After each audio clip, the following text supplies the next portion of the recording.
Hello and welcome to A Problem Squared, a podcast where myself, Beck Hill, and mathematician Matt Parker will endeavour to solve your problems. Is that right, Matt? Great introduction. Straight into it. Yeah, straight into it. How's about that? No laboured analogy or anything. You've just slammed into the podcast as nothing. No chit-chat. Here it is. This is what you're listening to. Strap in. Coming up in this episode, we look at ways to keep cool in your home office. I've calculated the value of the world's biggest macadamia nut. What should you do with your spare room? Why are there no zero keys on a typewriter? And a few more updates for pre-existing problems. Stay tuned. Okay, Beck, we are in episode 010. I can see you're coming to us live from your recording cupboard. Yes. What's 010 in binary? Well, it's not very exciting. It's 2. Hey, episode 2 for robots. Yeah, you're right. Or episode 10 for my people. There you are. Exactly. So last time we spoke, I went up to Scotland for my mother-in-law's 80th birthday. And because we were really shielding the entire time because we didn't want to obviously make anyone sick while we were up there. So this is like the first sort of proper socializing people I've been around for like the last 4 or 5 months or whatever it is. So it was strange. My nieces were there too. And I got to see them, and I took my Oculus Quest up, so that I could show my mother-in-law like a safari thing, because she's always wanted to go like on safari, but you know it's definitely not possible right now. So I did that, and she loved that. And then I put my niece on a thing called Richie's Plank Adventure, which is where I think it's called that. It's basically where it puts you in a lift and then the doors open and you're at the top of a building and there's a plank that you have to walk to the end of and you can fall off it. Oh, wow. And I forgot how scary it is if you've never used an Oculus before. And I made my 8-year-old niece cry twice. Wow, you went from the cool aunt to the terrifying aunt. Yeah. Put her on it. She burst into tears when she fell off the plank because it is actually very scary. Managed to make her feel better by making her parents do it. So that was fun. Damage control. Then she said, is there anything that I can do that isn't the plank? And I thought she meant in that game. And I was like, yeah, there's a one where you can fly around the city with a jetpack. There's like higher and more dangerous things. So I was like, oh no, because if she flies around, then she's not like falling and it's a lot less scary. So I gave her the little jetpack arms. But I forgot that you have to press down the triggers, otherwise the jets don't work. Oh my goodness. And so I basically put her back in the headset and she just stepped off the edge of a building and fell off again. Plummeted. Just burst into tears again.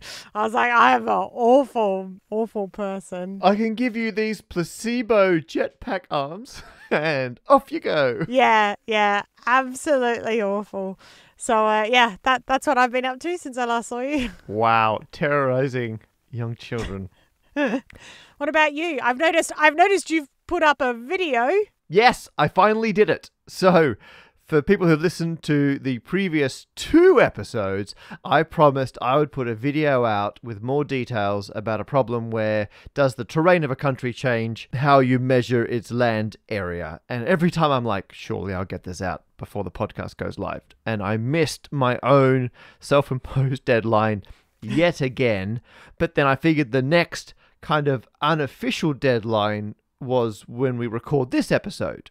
And so, as you noticed, it went online like 2 days ago. Yeah. I hope you could see like the scope of the video. I think that's the best way. Like the scale, why I kept getting more and more distracted and obsessed with making bits of it better. And I probably should have drawn a line under it a lot sooner, but it finally exists. Oh, it's so good. I ended up showing it to like sending it to some friends and stuff.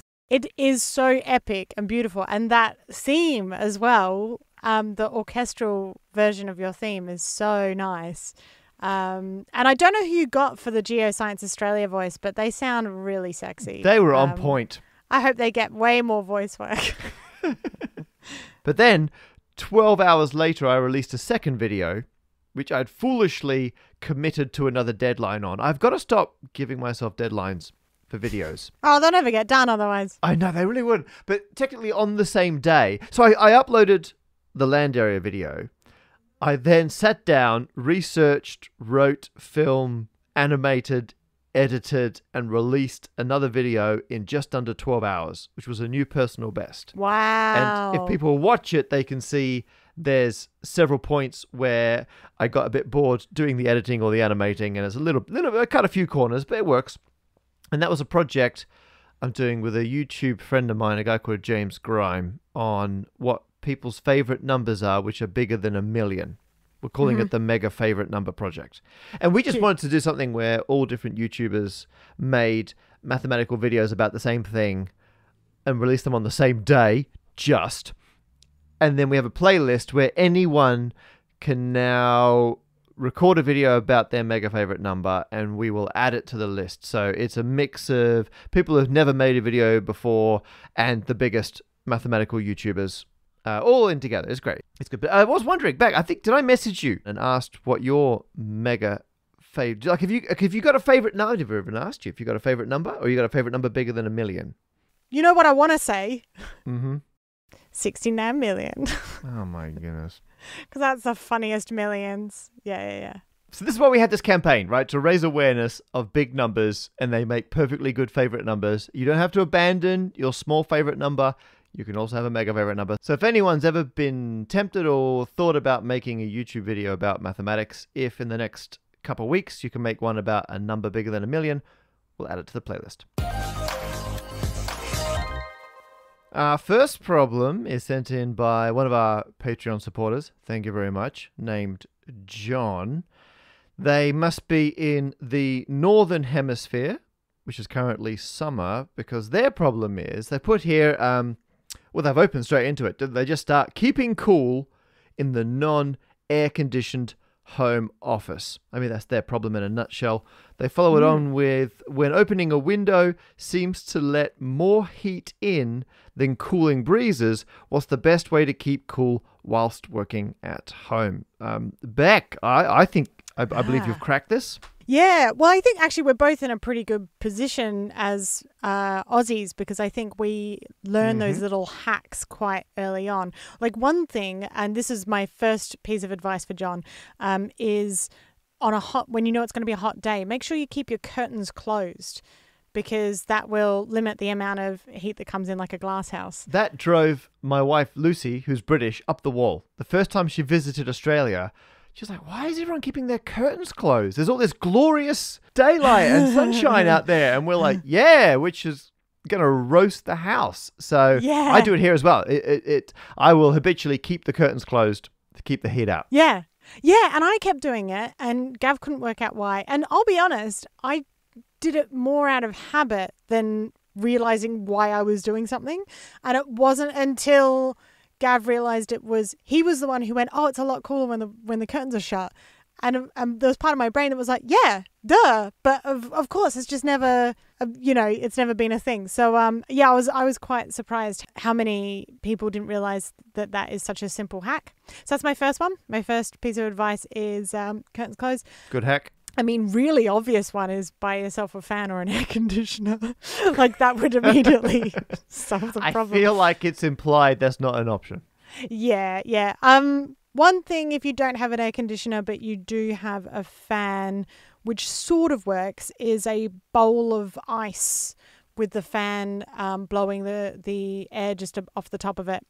It will slightly cool the room. Not hugely, but if you're desperate, it will be cooler than the hot air from outside.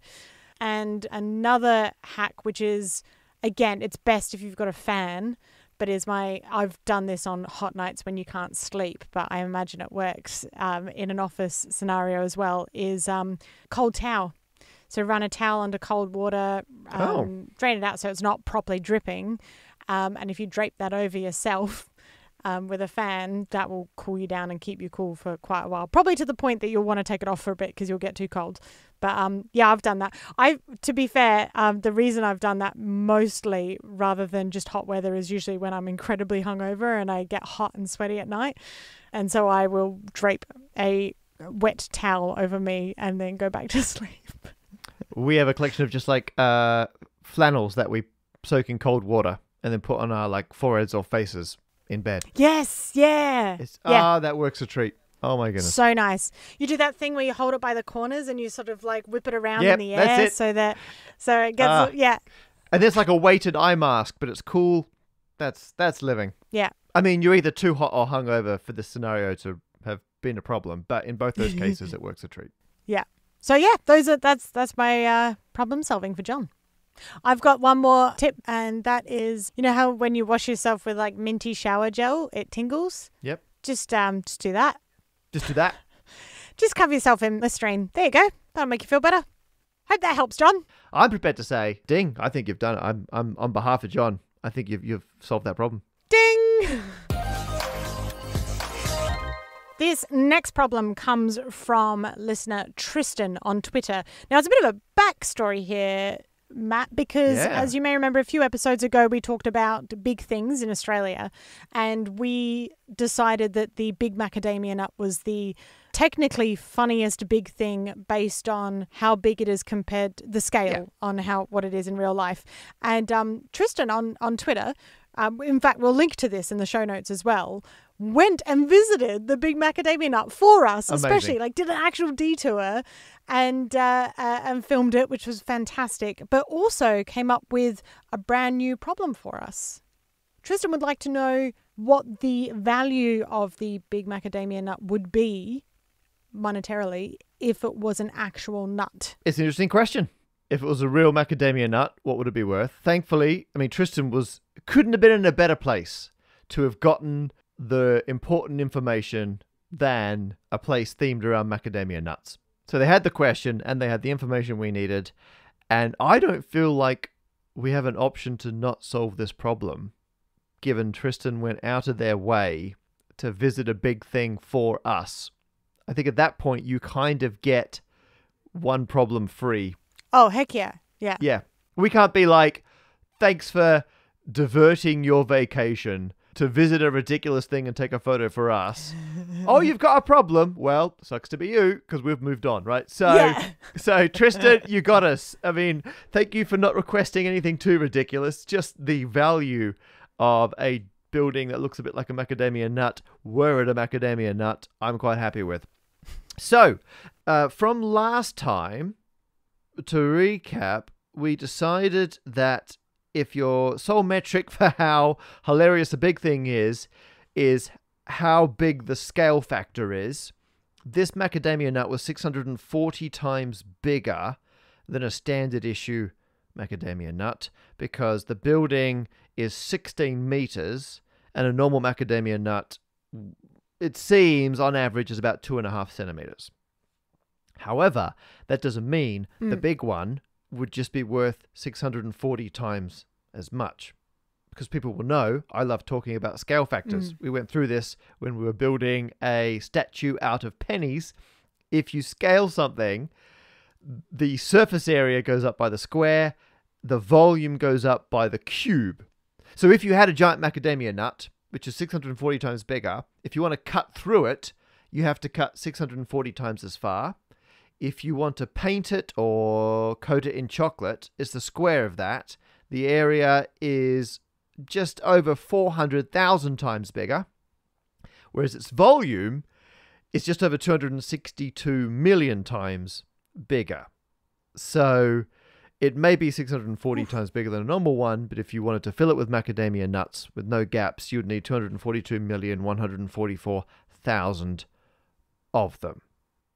Very thankfully, Tristan gave us the value of nut in shell is between 4 and 5 Aussie dollars per kilo. I've averaged that to be $4.50 a kilo. Multiplied it all through. That macadamia nut would be worth 11,796,480 Australian dollars, which you could probably just say is about $12 million. For our non-Australian listeners, that is about 6.5 million British pounds. If you're in the US, it's just over $8.5 million, and it's roughly 7 million euros. That's a lot. Yeah, that's an expensive nut. Yeah, it's worth more than a nut than a building. I think the building would cost less than $12 million. And I have to ask, because that was nut in shell value. Nut in shell. Just to confirm that if we're making that nut the size of the Big Macadamia Nut, we don't get like a change in the amount of shell to nut ratio, do we? I've assumed it all scales equally. Tristan also found out that roughly a third of the mass is edible, and I've assumed the thickness of the shell gets thicker as well. It would be a very different game if the shell stayed the same thickness, because it'd be a super thin shell. Yeah. So I've just gone with, you're right. That'd be madness. It's a good question. I assumed everything scales perfectly. In reality, that may not be the case. Were there some tree that had evolved to have nuts at that scale, it probably wouldn't be the same proportions because of all these weird scaling factors as a small nut.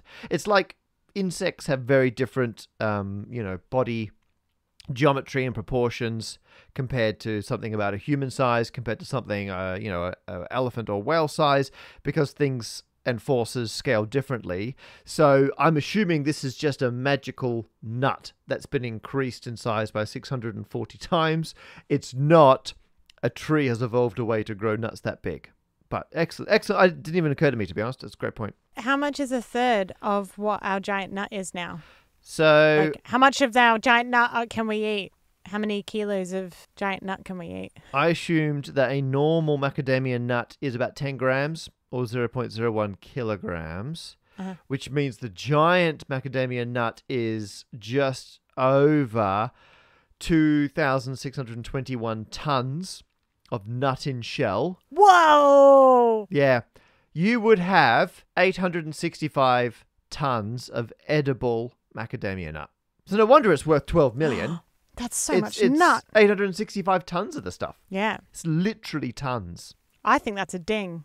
But it's up to you, Tristan. It's your problem. And I think you went to the effort of going to the Big Macadamia Nut. So please let us know if it's a ding. Mike, one of our Patreon supporters, has written in with a problem. They open with, "Hey, Beck and Matt." Very nice. Dash.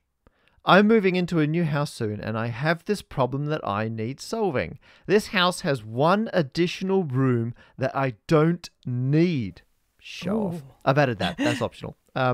Open brackets. "An entirely new issue for someone who's lived in high cost of living cities, Sydney and London, for their whole life." Close brackets. Full stop. "What should I do with this spare room?" I mean, there's a problem we're envious of. It's interesting how punctuation is really helpful when you're reading out something, isn't it, Matt? I find it gets in the way, if anything. I've got to keep stopping and reading it out. And saying the punctuation out loud. Yeah. It really slows the whole process down. Yeah, I was very excited about this problem. First of all, because when I was reading it, initially I thought Mike was saying that they had an additional room, like a secret room. Somewhere to stay? Like as in they pulled a book on their bookshelf and it spun around. Oh, like a bookcase or something. Yeah. And they're like, "Oh, an additional room." But I think those ones you do need. So I don't think Mike would have followed up with one I don't need if it was a awesome surprise room. Which brings me to some of my suggestions, which is turn it into a surprise room. I think... Perfect. Straight off the bat. So these are things that I've been thinking about. If I was ever to move out of London and get a bigger place, what would I do with other rooms? So I think the first thing I would do is build a bookcase door, at least. So if at first it would look like just a bookcase in your hall or something, or I would at least disguise the door so it looks like the rest of the hall or whatever. The wall.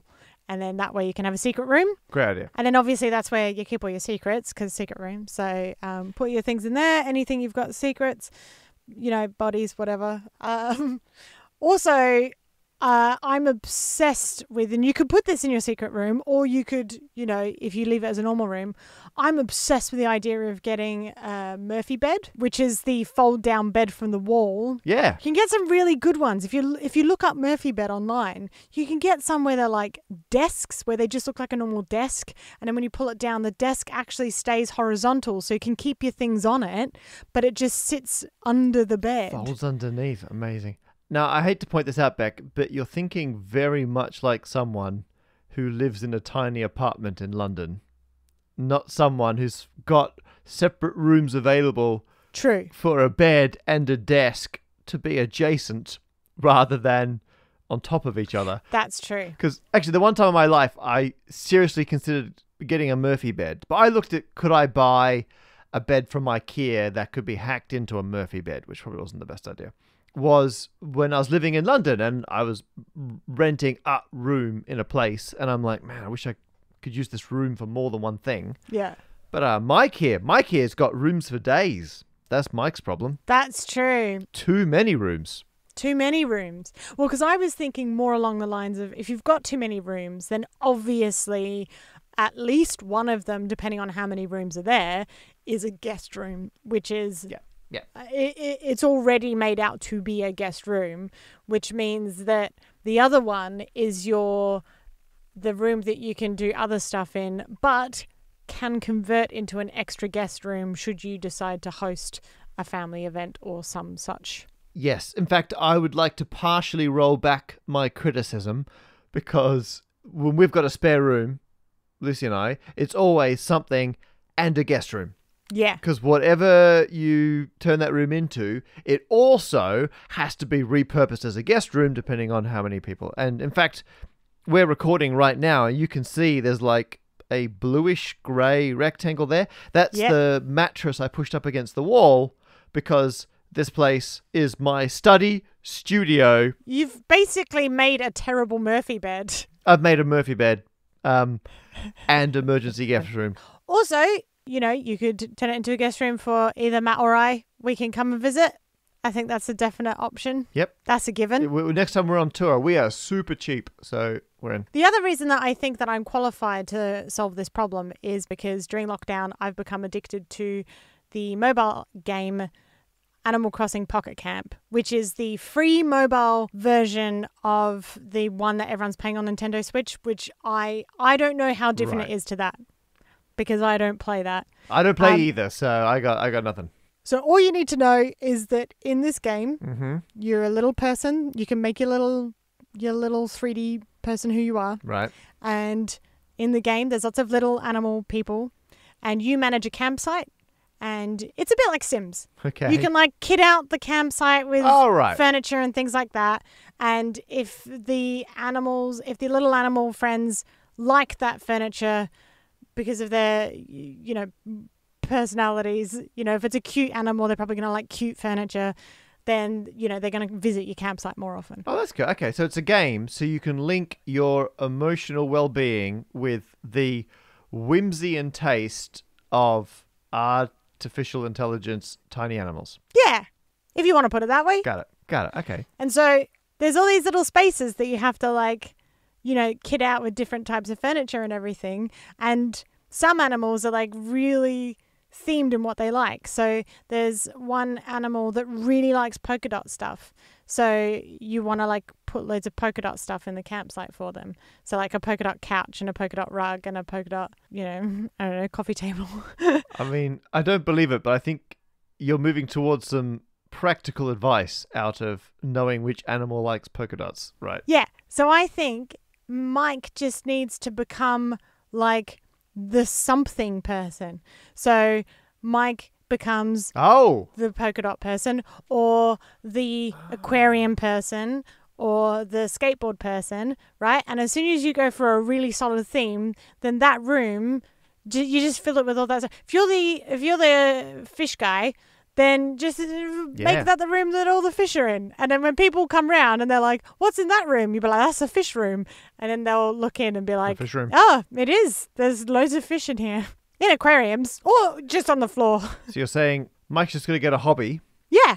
that requires a room. Yeah. Well, I mean, recently I've become a bike guy, which, you know, fills my every waking moment talking about and riding bicycles. And a room in which to put bikes and bike-related paraphernalia. Both myself and my relentlessly supportive wife Lucy would appreciate that in our lives. Yeah. Bingo. It's currently I'm squatting on other non-bike land with my bike stuff at the moment, and it needs to go. If you had an unneeded room, would that be your thing then? Would you make it a bike room? You know, actually, I would love to, but I think I would find other uses for the room above bike room. I feel like some kind of art creative space for Lucy is probably the next required room up. That's nice. See, there you go, Mike. That's the other solution. Find someone else who needs a room and then tailor it to them. So your solution is either get some kind of hobby that's very space intensive, requires room to put things, or befriend someone else who does. Yeah, well, you don't have to befriend them. I'm sure Mike knows other people already. Oh, yeah. Okay. Yeah. He may already have such a person off the shelf. Yeah. But I'm saying that's where you're going. Yeah. Okay. Right. Find either you or someone with a passion that needs a room or secret room. Yeah. Or all three. I mean, I think that's pretty comprehensive. I think that's good. Cool. Should Mike report back with what they do with their room, and then we decide if we're going to ding this one? Yes. Yeah, Mike, we want to see what you do. If you put a secret bookcase door, we'd love to see that. Or, indeed, any other secret way of entering it. Oof. If anyone has a secret bookcase door, yeah. Oh, amazing. Actually, yeah, let's just open that up. If you have a secret room, we want to see it. Well, we won't tell anyone, we swear. Oh, and we're on social media at A Problem Squared. Do it send it to us like that. You may have heard us talk about this on a previous episode, but we got into a conversation a while back about how 007 is called 007 and not 007, which annoyed you greatly, Matt. Well, I'm adamant. I say 0 whenever it's a 0. Yes. Without exception. Phone numbers, years, you name it. Exactly. You're very, very strict to that. And then a listener tweeted us to say that it is actually written as 007. It's not 007. It's in the books. It is 007. I was outraged. And you were furious. You were furious. Not only at the idea of not saying 0 instead of O, but also physically typing O instead of 0. You were. Who is Fleming? That thinks they can choose how numbers work. Honestly. You've ripped your shirt off. I mean, no one could see it, but you're like the Hulk.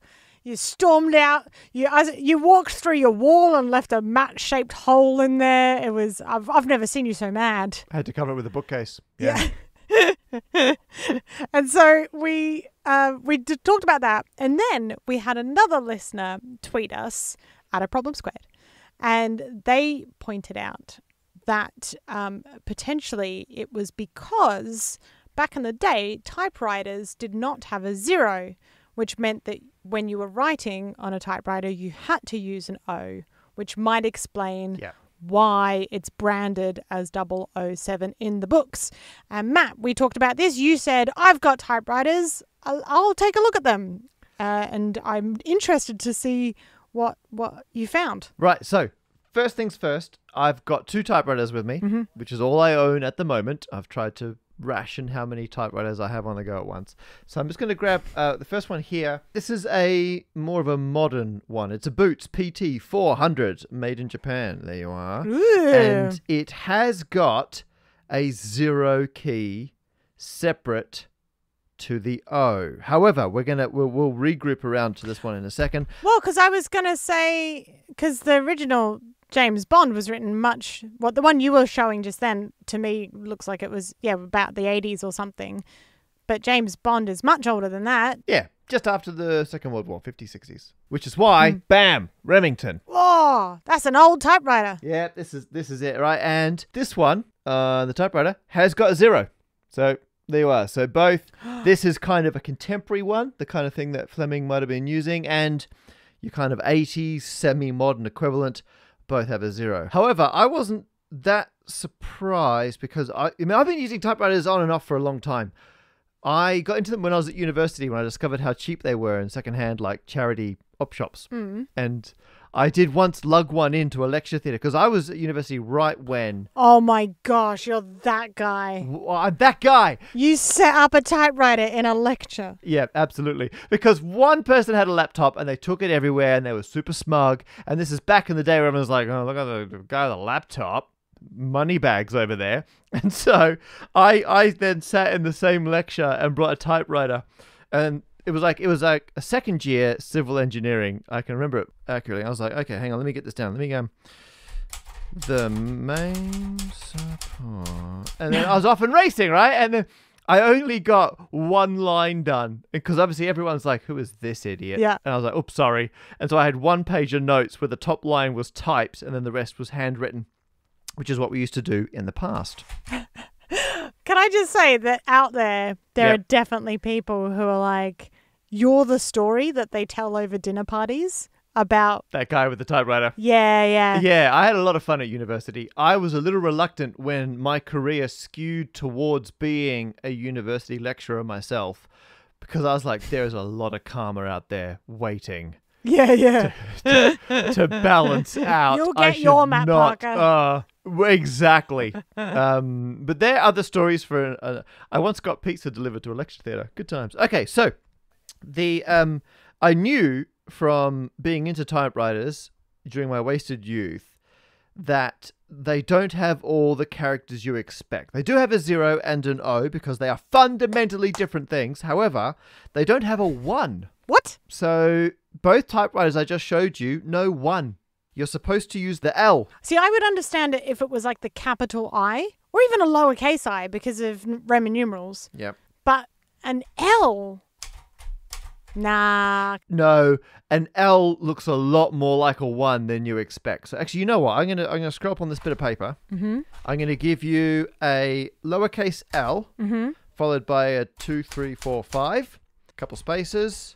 Give you a capital I, followed by a 2, 3, 4, 5. I've never felt more like I'm a boss in an old thing where I'm like, give me your papers on my desk at 4 o'clock. I want this typed up and on my desk. I don't know if you can see that on the I want listeners to know that from showing it on the webcam, they look exactly the same. They look wildly different. Also, I'm not wearing my glasses. This was a terrible idea, Matt. Put them online. We'll decide later. I did not think this through. So, I was aware that typewriters, I guess, just historically, have been as efficient as possible for the keys they give you. And I did look up the patent for, like, the first proper commercial successful typewriter, and I've got that to show you here. This is the original patent. There's the keyboard, and you can see no 1 and no 0. Yeah. So... Oh, that was Christopher Latham Scholes. Christopher Latham Scholes, who invented the QWERTY keyboard. Yeah, there you go. This is the patent from 1878. See his name? I've got a joke about him, Matt. Really? Which is that his pickup line is, hey, baby, if I could rearrange the alphabet, I'd put you and I together. Oh, look at that, I did. Solid joke. It's an actual pickup line that people use, but also applies to keyboard setup. It's accurate for the QWERTY keyboard, yeah. I'm real proud. Yeah, so I'm looking, and you're right. There is no 1. No 1, no 0. Yeah, you're right. Use an O. Also, no exclamation mark. Oh, yeah. How did people yell in the old days? You put a apostrophe over a full stop. So you do like the full stop first, then you click back a spot and then slap an apostrophe on it. So you can combine the other keys to fill in symbols you haven't got. I love the fact the shift key physically shifts the entire mechanism up so you get the other part of the stampy bit. I don't know the terminology, which I think is just amazing. And caps lock locks it in place. It's technology. That's where they get their names. It's not the other way around, Matt. I know. They didn't make it do that because it was called that.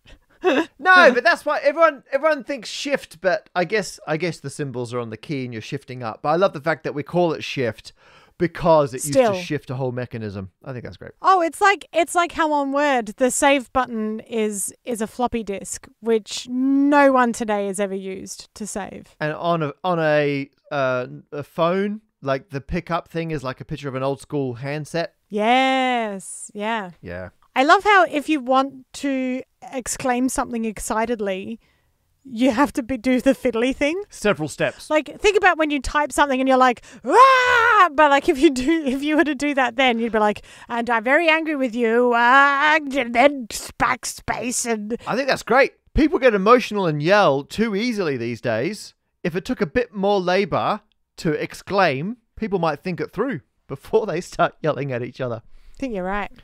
Via Telegram.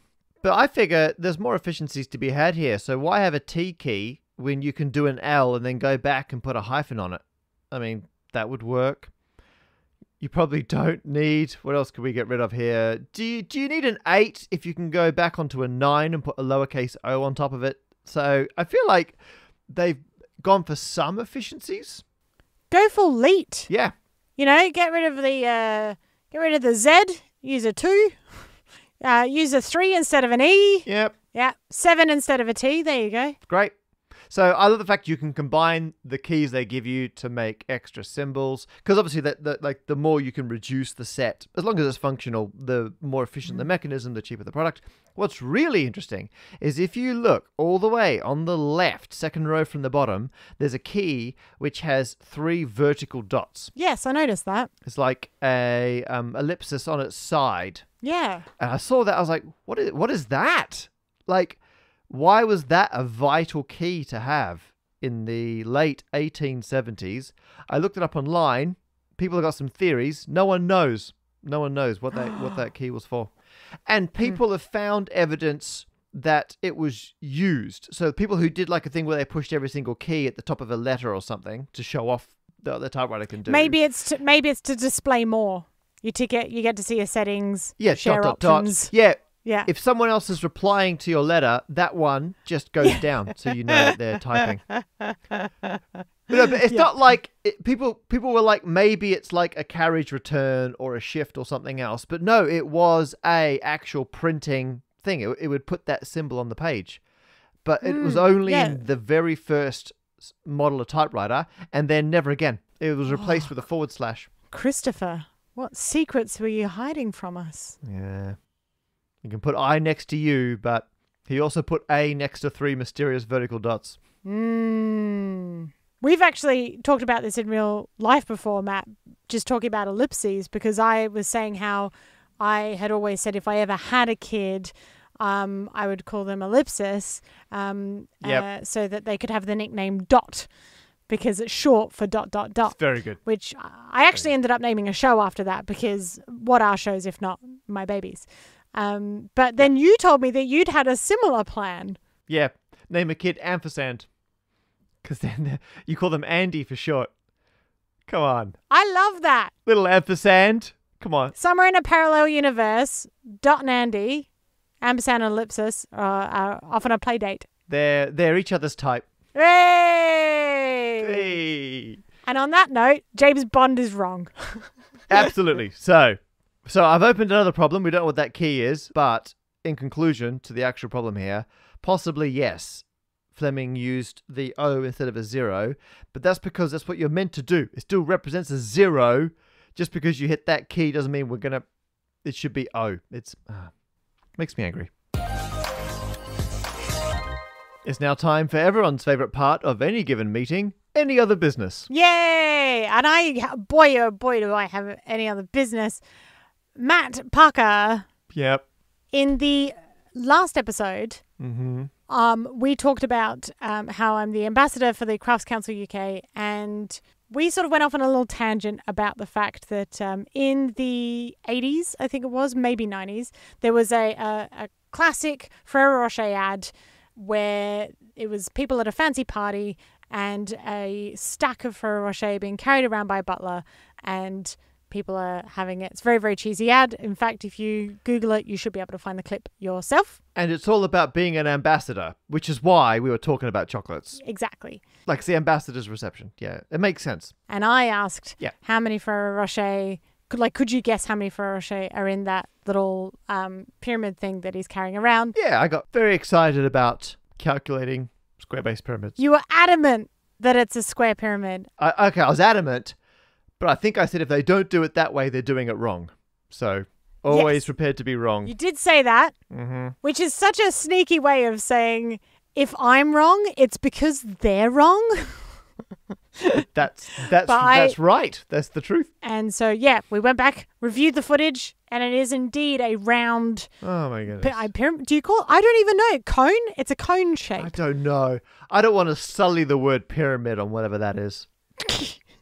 It's more pleasing for me because they are circular treats. So I like them being presented in a circular fashion. Circles are just the worst way to arrange things.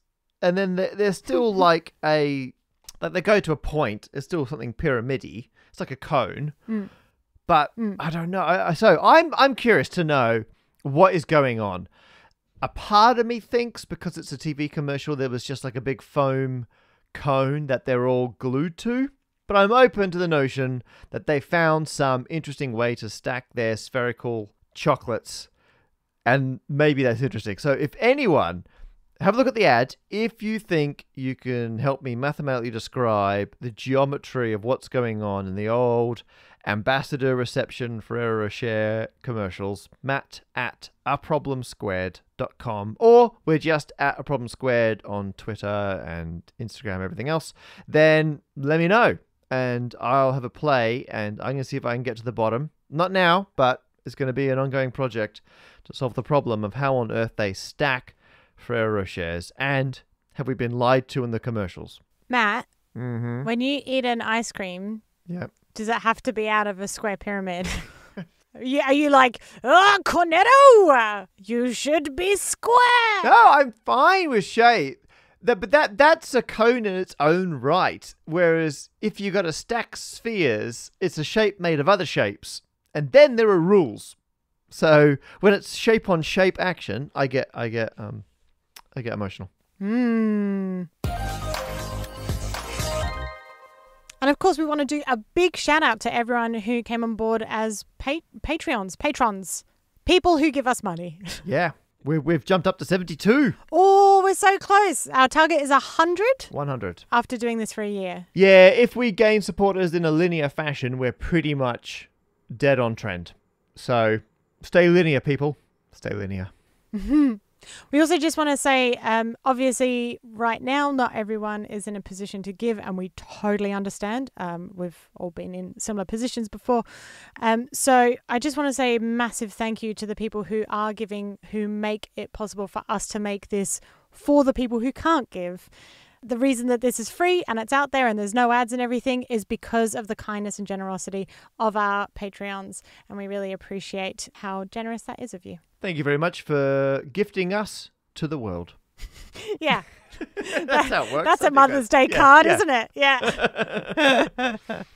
Now, obviously, Beck hosts about 1 million different podcasts. I think, is it 1 million? Or have I miscounted? 69 million, Matt. That's the one.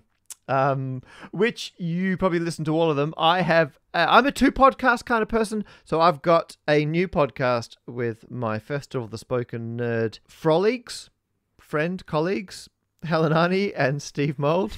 So we used to run a live show called An Evening of Necessary Detail before live shows stopped being a thing. Beck was a frequent performer on these nights in London. I love it. It's such a good show.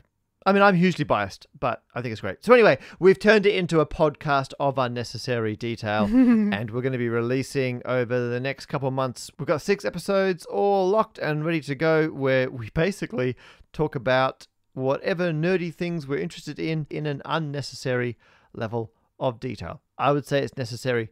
Other people differ, but the first couple episodes are out pretty much now, I think within a couple of days of this podcast. So if you need something else to listen to, I recommend either that or any of Beck's 69 million other podcasts. Bye.